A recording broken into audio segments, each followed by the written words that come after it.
ایک اور سبب اللہ کے نبی صلی اللہ علیہ وسلم نے اسباب رزق میں سے، روزی کی برکت کے اسباب میں جو بیان فرمایا وہ ہے صلہ رحمی، رشتہ داریوں کو جوڑنا، رشتہ داروں کے ساتھ مختلف بہانوں سے لین دین اور تحفے تحائف اور تعاون کرتے رہنا، صلہ رحمی کرتے رہنا، دور دور کے رشتہ داروں کو چھانٹ چھانٹ کر ڈھونڈ ڈھونڈ کر ان سے ملاقاتیں کرنا، ان کے پاس جانا، ان کی خوشیوں اور غم میں شامل ہونا، اور پھر جتنا جو قریبی ہو اس پر اتنا زیادہ خرچ کرنا۔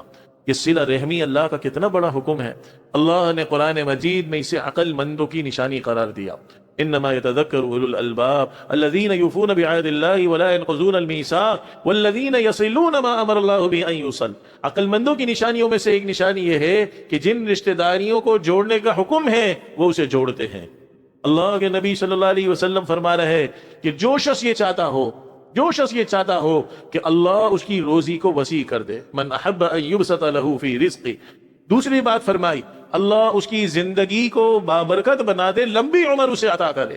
تیسری بات فرمائی کہ اللہ اس کو بری موت سے بچا لے، اور چوتھی بات ارشاد فرمائی اس کے دنیا سے جانے کے بعد بھی اچھے تذکرے چلتے رہے، لوگ اسے اچھے انداز سے یاد کرتے رہیں، تو اسے دو کاموں کا اہتمام کرنا چاہیے۔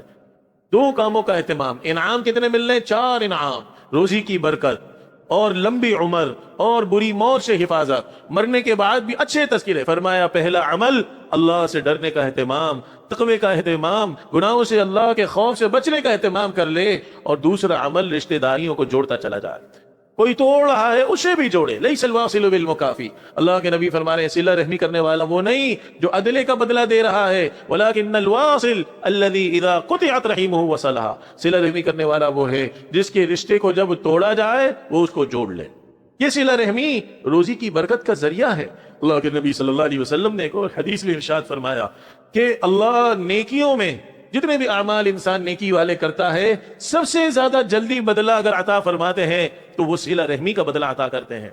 جہالت کے زمانے میں، زمانہ جاہلیت میں، خواتین اور پھوپھیاں، خالائیں، بہنیں، ان کی حق تلفیاں ہوتی تھی، بچیاں، اور ان کو زندہ درگور کیا جاتا تھا۔ اسلام نے ان سارے حقوق کو بہت عزت عطا فرمائی۔